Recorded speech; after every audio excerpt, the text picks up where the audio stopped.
How was your first day in prison? I walked in the block, and in the very first day, everybody gets off the bus. They just strip everyone naked. You're all standing there. You're like, this is some fucking bullshit. And they're making you squat and cough in front of everyone. And the first fucking day, this dude trips from TCF. He starts just sharpening up this fucking pencil all crazy. And there's like a white crip right there, and white crips aren't allowed. And then he just fucking comes over and he just starts massacring this dude in the neck, right in the fucking shit. First day. And then just the like, white crip does that? No, the white dude to the white crip, because you can't be a white crip. You know?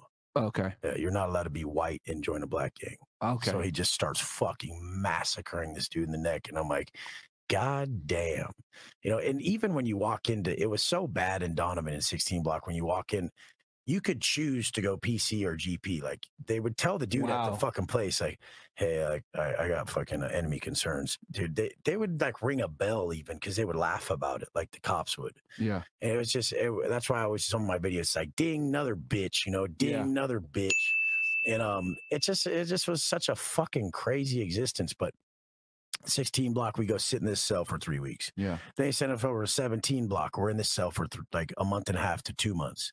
Nobody comes out for anything. You come out for yards, someone already gets stabbed when you come out, to where they lock the cell down again. Like, you never really come out of your cells in Cali. You had mentioned, I watched one of your videos, and you had mentioned that, like, when you get into the prison system and you're white, right?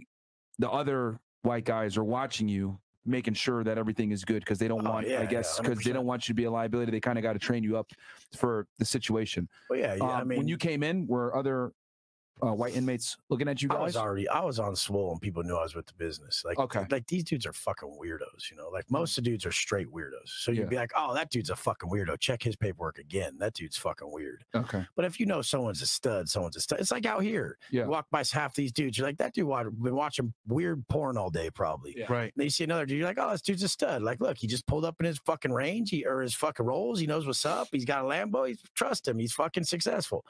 And a lot of people be like, that's not for sure. Some people have money are weird. Not, you can read someone's fucking energy. Yeah. But yeah. So the first 2 weeks, like, you're in your cell pretty much. Yeah, you're in your cell. I had this cell. Yeah. When did they pull you inside, and like, when did they grab you and tell you the rules of? Well, anytime you come to the block, like, you fish. So you don't come out of the cell for a long time, and you're making like can you explain fishing for the audience? So you'll make like you'll cut like a toothpaste container, and you'll leave a little bit in the end of it, and you'll get your boxer string for your boxers, and you pull all the fucking like fuzzy shit out of the top of the boxers, and you make like a line out of it. You make like a fucking, you get like many pairs of boxers, and you make a line that will go all the way down the fucking tier. So there'll be like something to bounce off right here. People will make their little car that they slide, and you slide out your car. They slide out theirs. They pull you in, and you put a note on it, and you could talk to each other that way, or pass shit. I mean, people are so good at it. They'll fucking slide their car out, bounce it off the wall, over the railing, down onto the table, and pull something off the fucking table. What? These dudes are fucking crazy. Very innovative. Yeah.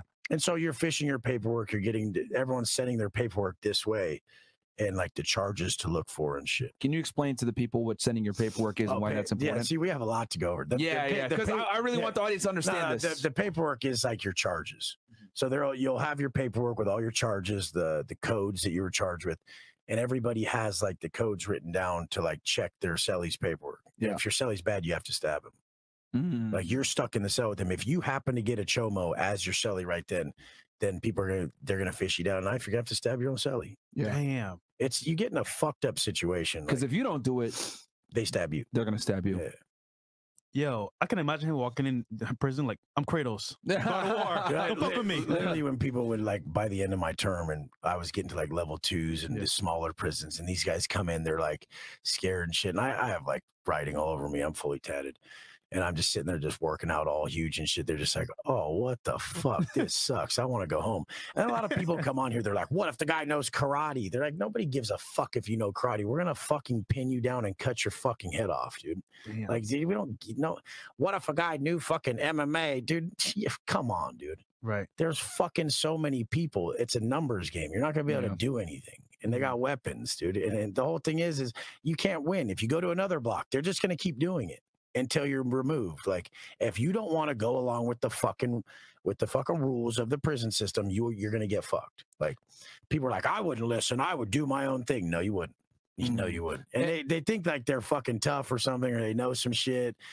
Bro, you ain't doing shit. Wow. Yeah, and can you explain to people, because a lot of people are going to be stupid. They're going to say, "Oh, well, you got a Aryan Brotherhood guy in here, you got a white supremacist in here, blah blah blah blah blah." I've never been in a racist gang. I'm not a skinhead. There's a difference. Yeah, when you're white and you go to prison, you have to join like the Woods, like that's just the white normal white guys who are normal white guys. Like, and then there's skinheads and there's other gangs. I was never a skinhead. I'm a Wood, and that's just a normal white dude. Yeah. And then the whole thing is like, even people now, they're like, you bump all this trap music in your Lambo. You didn't listen to that in prison. I said, fuck yeah, I did, motherfucker. Fuck you talking Key about. Glock. Yeah, I bump Gucci all that Mane. shit. I always did in prison. Yeah. I was locked up with the game's foster brother, Nathan Belton. He would tell everyone, he's like, yeah, I'm the game's foster brother. And I wrote the game when I got out. I have the fucking screenshot. And I was like, is Nathan Belton your foster brother? He's like, yeah. But he had like 9 different foster brothers, Asian ones, white, fucking everything. It's like LA. It's fucked up. Yeah. But dude, prison's a motherfucker. Yeah, like you have to align yourself with your race. Yeah, like all you guys got to realize, like, you're not that fucking tough, and you don't want to do fucking 10 years. Like, drop all your bullshit penitentiary chances and all your bullshit. You're not with it. You're not. Nobody is strong enough to go do 10 years. It will break you so many times over that you'll just come out a better person or a horrible person. Right. It's going to break you so much that you get weaker, or it's going to break you so much you become stronger. And the whole thing is like, I just didn't want to hurt nobody anymore. It didn't feel good. It just, I hurt some people my whole fucking life. Like after I got that stabbing, I was in the shoe, and my neighbor, Guilty, he got out like. And you did almost a year for that. Yeah, in the shoe. Yeah. And my neighbor Guilty sends me the phone. I've told this story. You know, I called my mom and I'm like, Mom, I got in trouble. I don't know if I'm getting out of prison now. I'm in the back and I'm fucked. And she's like, you've proven you could hurt people. I mean, can you prove you can't? Like, and I was like, oh, that's how you talk to men. Like, can you prove that you're not a fucking wreck, you stupid bitch? You know, like a lot of men out here like think it's cool to be like get in trouble and do stupid shit. It's like, can you prove you can? Can you prove you have restraint? Strength is restraint. Strength isn't that I can break because I feel disrespected. It's like, but then a lot of people have it backwards. A lot of these dudes out here are like super soft, and they're like, yeah, he said restrain yourself. Motherfucker, you couldn't do anything anyways. So like I said on my thing today, like if it's, you don't have an opinion if it's not an option. Like you have no opinion about it if it's not an option, you fucking pussies out here. Like they'll be like, yeah, fucking, it's all about being more conscious and being this better guy. It's like, no, you should still be able to kill people, motherfucker. You're still a man. You still got a dick and nuts, motherfucker. You should still be able to smash a motherfucker's fucking head in if he comes and fucks with your chick or your kids. Right. Like, and I'll say like that shit, like, you know, disciplined and dangerous is how a man should be. And then people will be like, oh, you're quoting Jordan Peterson. I'm like, since when was Jordan Peterson dangerous? Shut the fuck up. You're talking to Wes Watson, kiddo. Like, I actually did the 10 years. I'm actually the most disciplined motherfucker. I actually did the 10 years.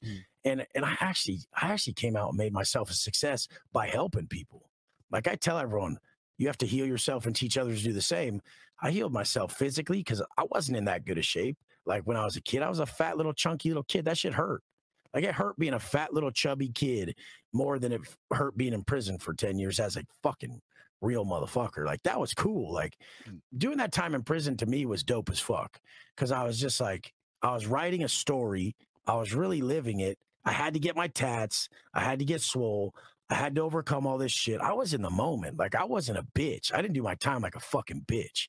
Like people don't realize during times of adversity, with your self-talk and your actions, you create who you are on the other end of that shit. Right. So during all this fucked up shit we're talking about, I was still like, nobody can fucking break me.